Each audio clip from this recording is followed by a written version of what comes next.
नमस्कार। कभी कभी ऐसा होता है ना कि हम इतनी सारी जानकारी, इतने सारे शोर में घिर जाते हैं कि अपनी ही आवाज खो जाती है।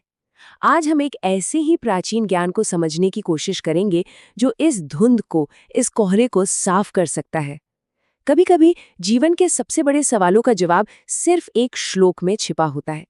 तो चलिए सीधे भगवत गीता के उसी ज्ञान की ओर चलते हैं जो हमें इस मानसिक उलझन से बाहर निकलने का रास्ता दिखाता है।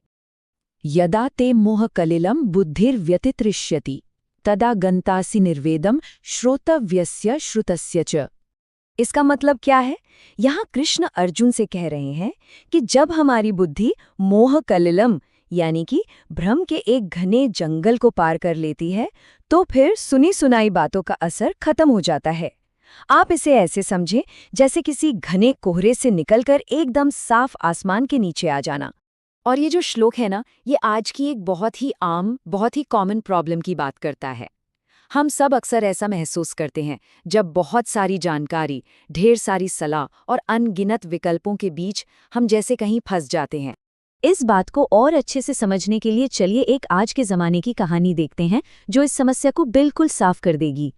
और कहानी शुरू करने से पहले ज़रा एक पल के लिए रुकते हैं और सोचते हैं, क्या ये जो उलझन है, ये जो कन्फ्यूजन है, कुछ जाना पहचाना सा लगता है?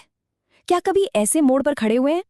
तो कहानी कुछ यूं है कि एक यंग प्रोफेशनल है जिसके मन में एक नया प्रोजेक्ट शुरू करने का एक बहुत ही शानदार विचार आता है।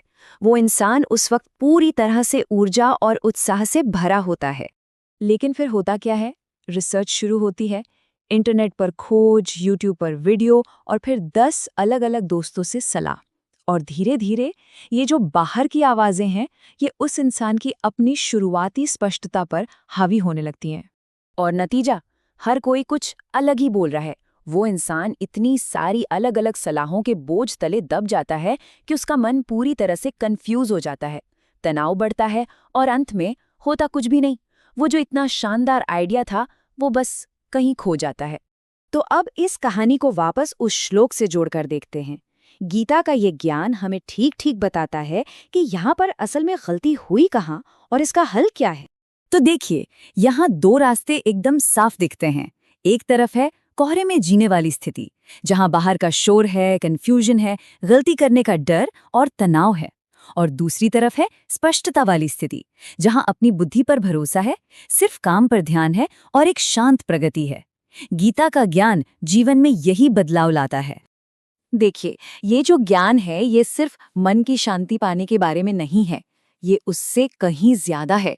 ये हमें अपने जीवन में जिम्मेदार एक्शन लेने के लिए भी प्रेरित करता है। गीता का जो रास्ता है ना, वो है कर्म का, एक्शन का। मतलब सिर्फ शांति ढूंढना नहीं, बल्कि अपनी जिम्मेदारी उठाना।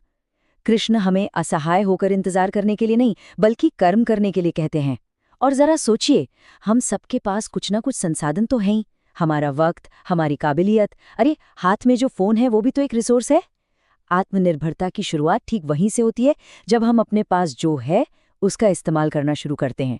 दरअसल गीता हमें सिर्फ मन शांत करना नहीं सिखाती, बल्कि जिम्मेदारी उठाना भी सिखाती है। हम अपने पास मौजूद साधनों का सही इस्तेमाल करके आत्मनिर्भरता की ओर बढ़ सकते हैं। अगर कोई इस रास्ते को और गहराई से समझना चाहे तो उसके लिए इसी प्रस्तुति के डिस्क्रिप्शन में एक बहुत ही सरल रिसोर्स दिया गया है। और होता यह है कि जब हम बाहरी शोर को थोड़ा कम करके अपने कर्तव्य पर, अपने संसाधनों पर फोकस करना शुरू करते हैं, तो जिंदगी अपने आप ही सरल, हल्की और ज्यादा शांत लगने लगती है। तो इस रास्ते पर चलने का फायदा क्या है? मानसिक दबाव कम होता है, जो नतीजों का डर होता है वो खत्म हो जाता है और मन में एक गहरी, साफ सुथरी स्पष्टता आ जाती है। यही इस प्राचीन ज्ञान का असली तोहफा है। अंत में बस एक बात याद रखने वाली है, जब मन साफ होता है तो रास्ता अपने आप दिखाई देने लगता है, और जब रास्ता दिखाई देने लगता है ना, तो सफर अपने आप ही शांत हो जाता है।